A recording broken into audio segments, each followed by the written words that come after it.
101,1 Smart FM, The Spirit of Indonesia, part of Magentic Network. Seperti biasa di jam 4 sore di program Afternoon Drive kita ada Senin Inspiration ya. Dan tentunya seperti yang tadi Rifa sudah janjikan ya di jam sebelumnya, bahwa di jam 4 ini kita akan ngebahas nih soal tempat kerja kekinian, tempat kerja yang bikin orang lebih produktif dan digemari anak-anak milenial ya. Saya akan membahas itu. Ternyata coworking space sekarang jadi bisnis yang ya luar biasa menjanjikan juga ya.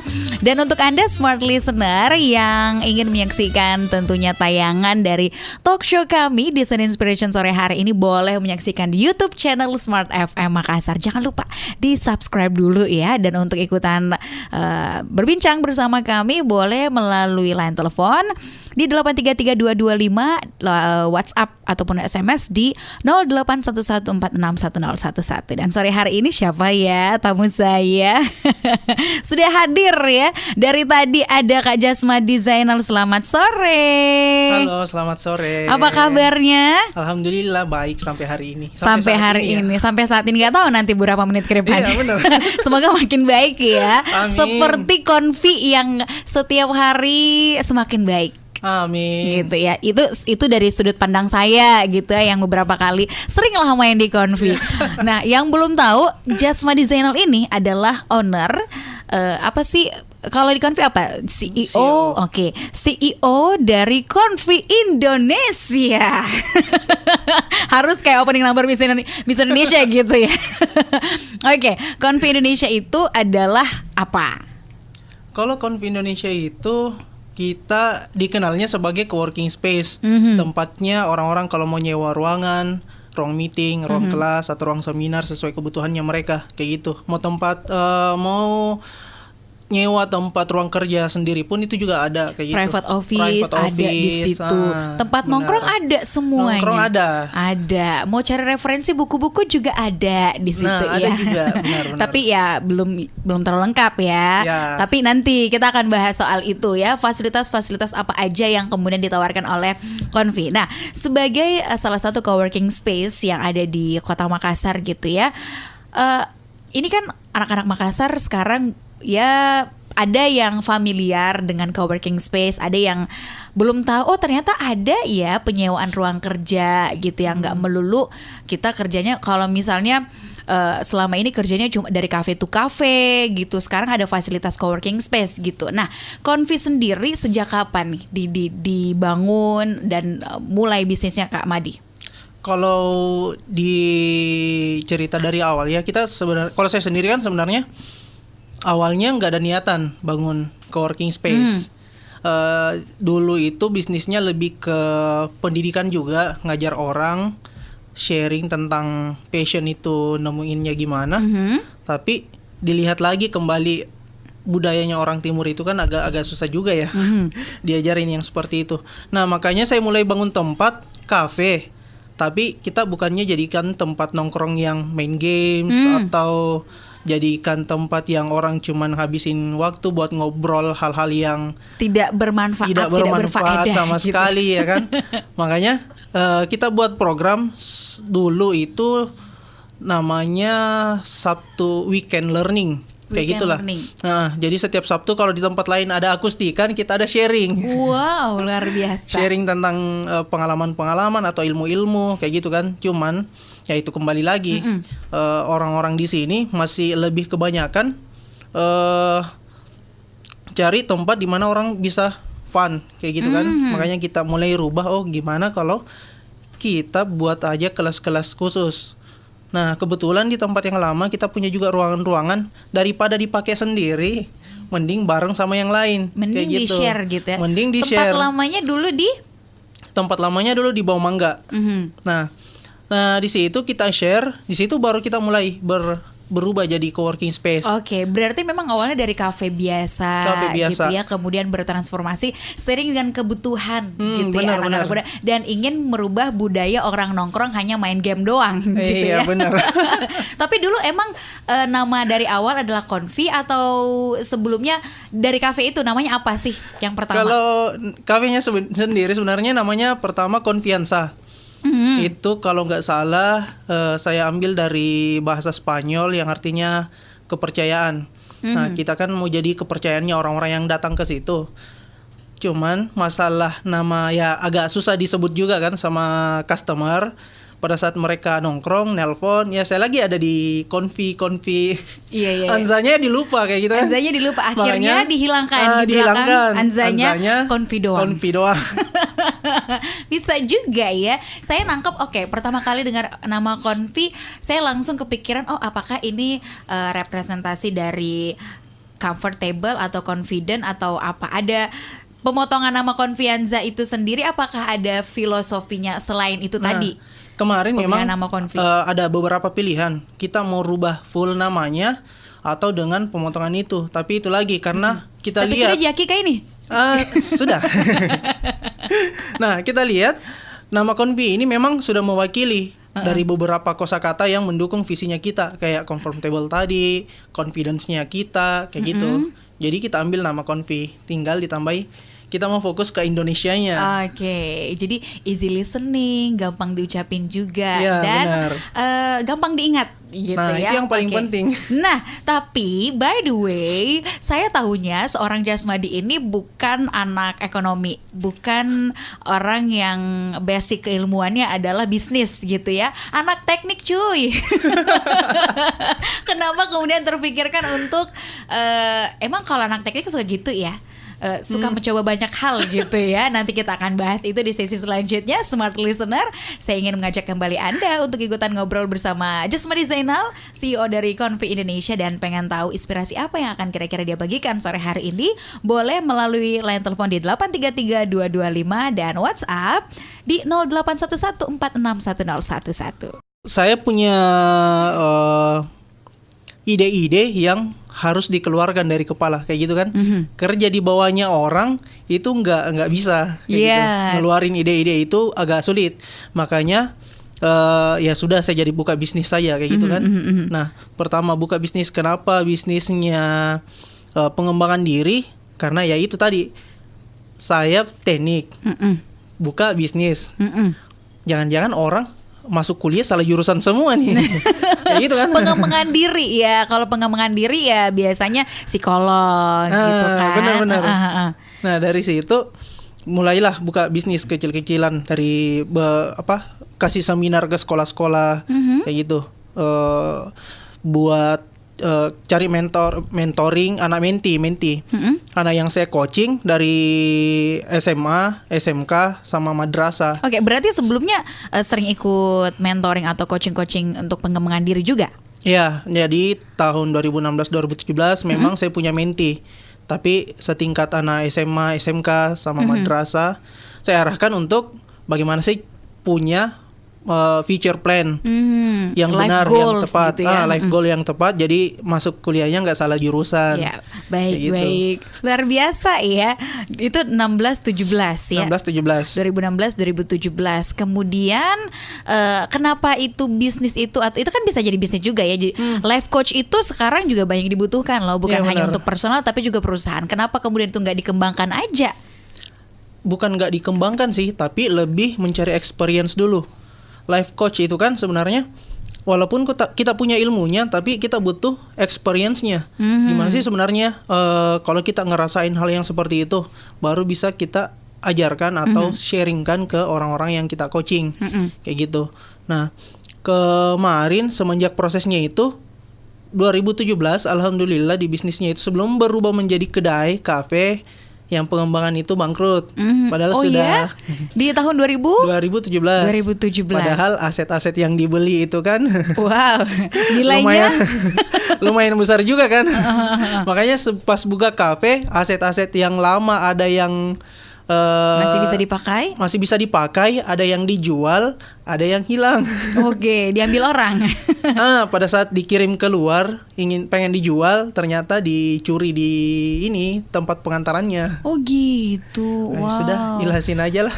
Waktu itu apa yang kemudian jadi bikin benar-benar jatuh gitu? Tapi faktor ya apa? Pada saat momen itu, untungnya sudah banyak masukan-masukan juga kan, diajar sama orang juga. Kalau misalnya dapat musibah itu harus bagaimana, respon yang kita berikan itu harus bagaimana, ya sudah ilasin aja. Oke, waktu itu responnya hanya mengikhlaskan aja. Pertama, ya mengikhlaskan tetap, tapi saya urus juga jangan sampai Langkah pertama kasus- yang dilakukan setelah tahu, oke, saya bangkrut nih. Saya harus ngambil satu langkah yang bisa bikin saya bisa bertahan gitu. Apa yang pertama kali waktu itu? mereview ulang bisnis sebelumnya, buat bisnis plan yang baru. Oke, luar biasa. Tapi sempat stres juga kan ya?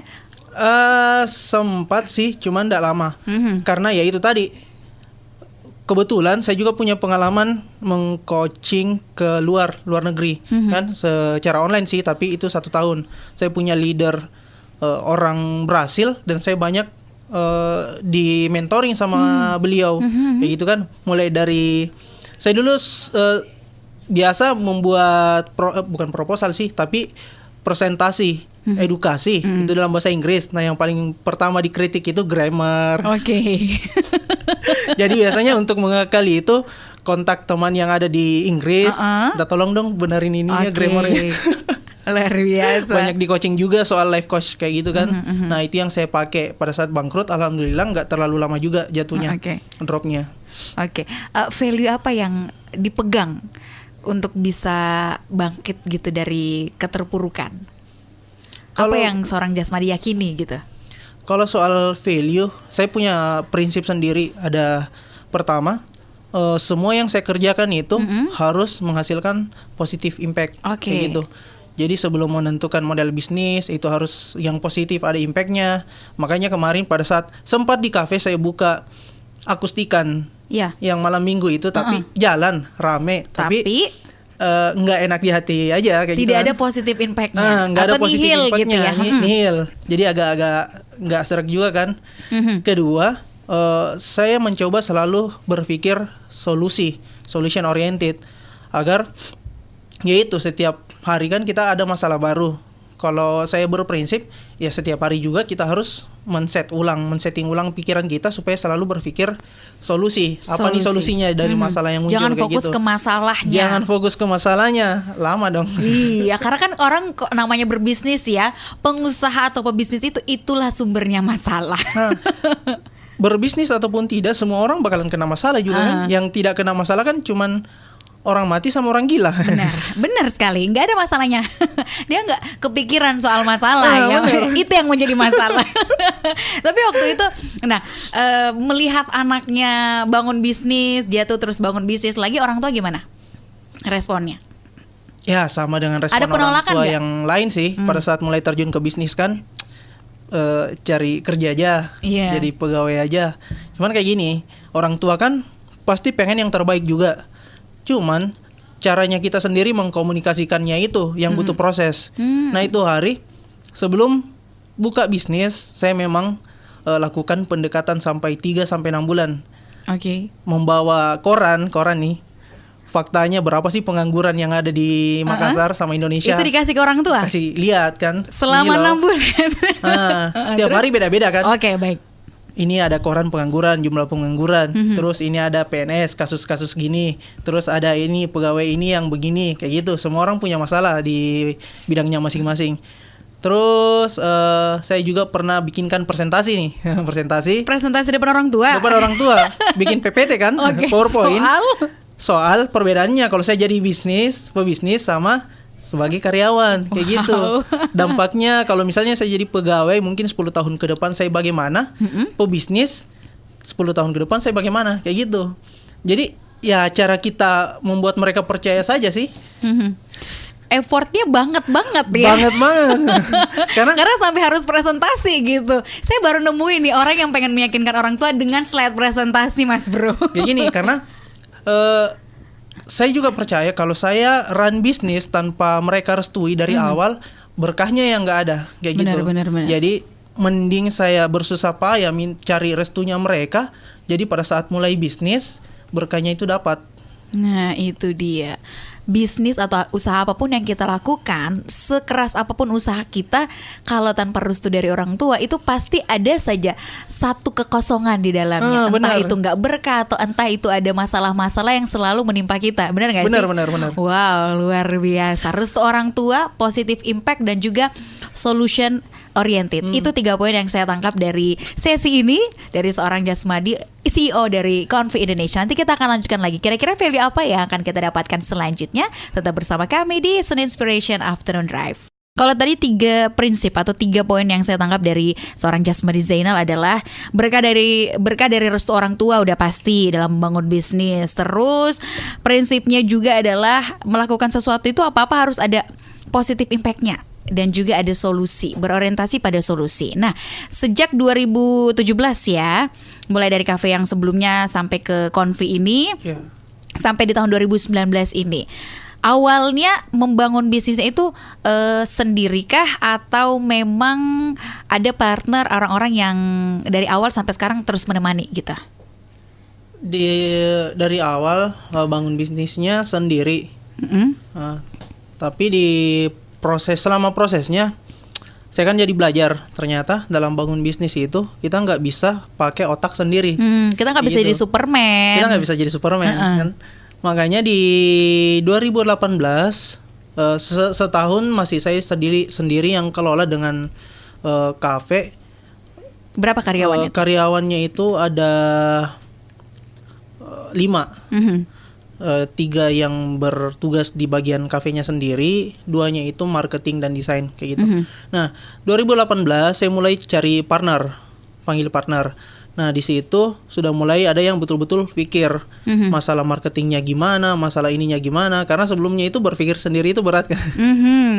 Nah, waktu terkuras habis gitu ya. Kayaknya nggak ada me time gitu ya. Benar.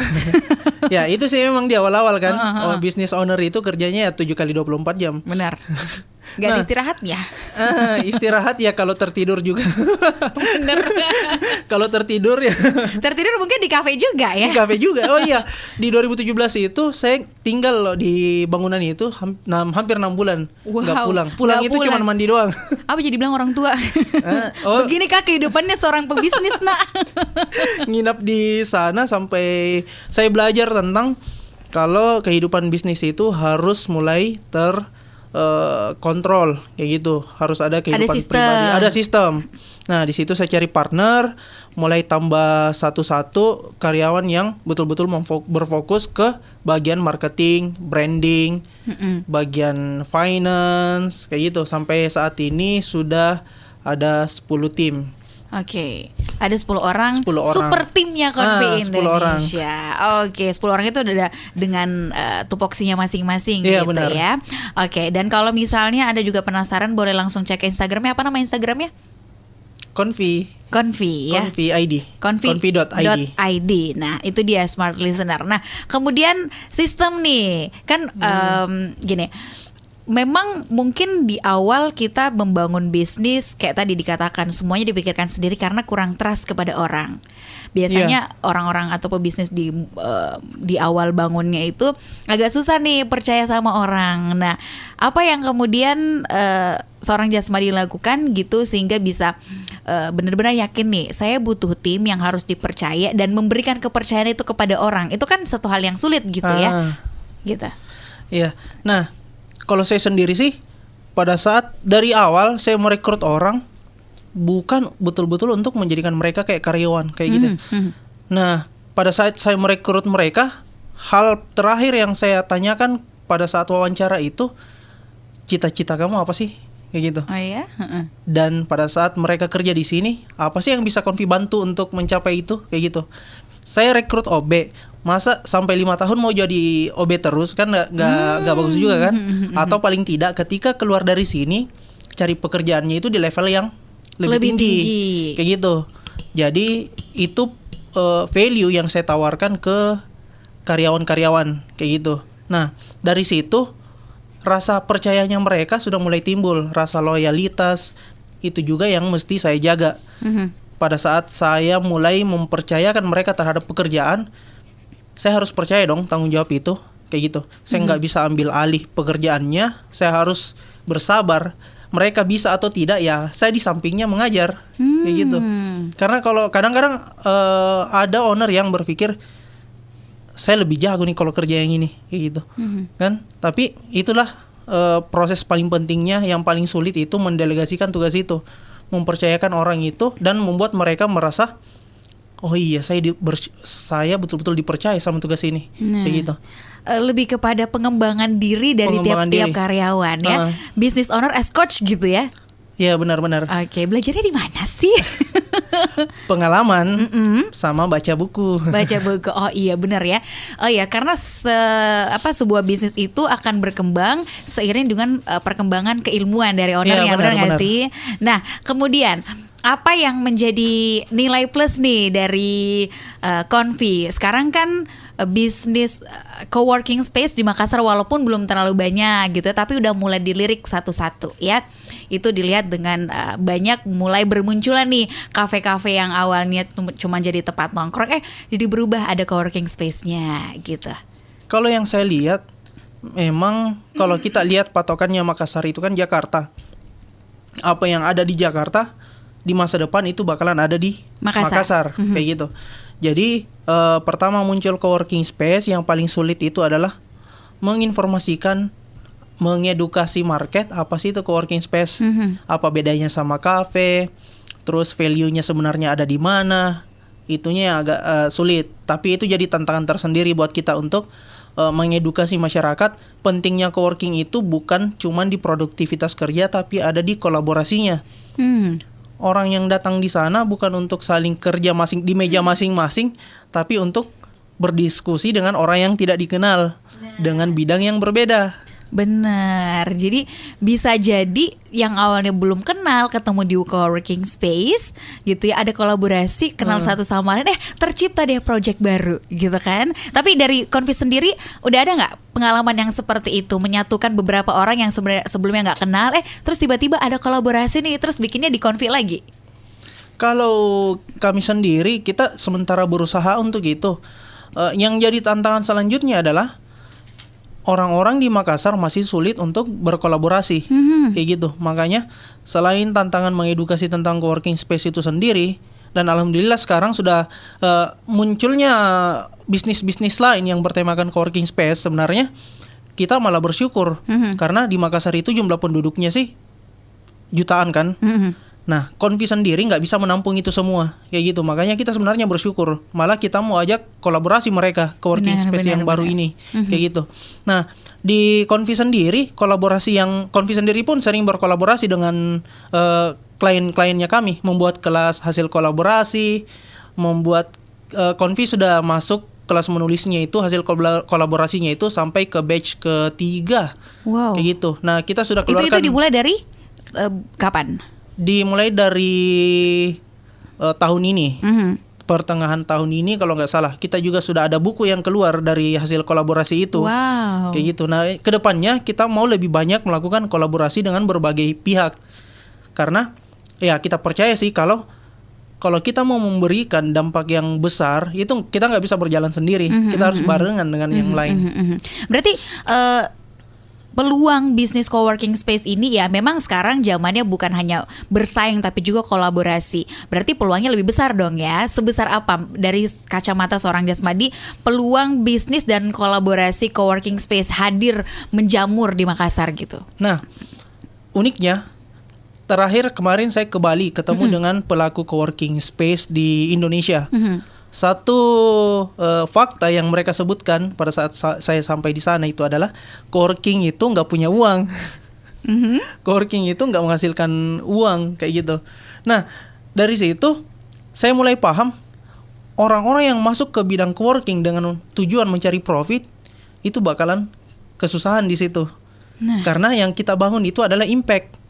Di bisnis yang seperti ini kita mengedepankan impact daripada profit. Kita tetap cari profit, membuat suatu model bisnis yang menghasilkan profit, tetapi kita harus juga memperhatikan dampak, sebesar apa dampak yang kita timbulkan ke masyarakat, sebesar apa dampak yang kita timbulkan antara klien. Berarti profitnya tidak terlalu besar. Terus gimana caranya buat bertahan kalau misalnya apalagi coworking space dengan fasilitas yang banyak, menciptakan ruang kerja untuk orang itu bukan butuh biaya yang cukup besar gitu ya. Nah, gimana tuh? Kalau kita sendiri masih bertahan di pertama sewa menyewa itu ruangan sesuai kebutuhannya mereka, tapi kedepannya kita bakalan lebih banyak bekerja sama. Di luar sana banyak orang-orang yang atau instansi yang butuh teman kolaborasi dan mempunyai dana lebih kayak gitu. Nah itu yang kita ajak kerjasama. Karena kalau yaitu kembali tadi, sebesar apa sih dampak yang kita bisa hasilkan dengan coworking yang kalau saya sendiri masih kecil lah kayak gitu kan. Nah dengan mengembangkan network, makanya kami kemarin juga terjun ke Bali untuk itu mencari network yang bisa kita ajak kerjasama. Contohnya kayak di Confi sendiri 1000 startup. Kita jadi tempatnya orang-orang yang bisa melanjutkan ide-ide 1000 startupnya itu. Kayak gitu. Kontrak-kontrak seperti itulah yang membuat operasional kami masih bertahan sampai sekarang. Oke, dengan orientasi pada impact yang besar, tentunya benar. Nanti sering berjalannya waktu akan meningkat dan menghasilkan profit yang cukup besar juga pastinya, lebih besar lah ya sesuai dengan harapan. Jadi makanya nih untuk Anda ya smart listener yang punya dana lebih ya terus butuh fasilitas atau wadah untuk kolaborasi, langsung aja ke Confi Indonesia. Kita akan kembali di sesi selanjutnya. Soft skill, karena kan soft skill ini kan nggak diajarin di kampus atau di sekolah-sekolah. Nah kita mau jadi pusat learning yang seperti itu. Nah yang kedua, kita mau aktifkan budaya di Makassar itu tentang internship, kerja magang. Kerja magang itu bukan berarti harus nunggu tugas dari kampus, nggak kayak gitu kan. Di Jakarta saja beberapa perusahaan besar itu membuka internship program. Nah itu juga yang kita mau budayakan di sini. Di luar akademik ya? Di luar akademik. Nah itu yang kita mau coba.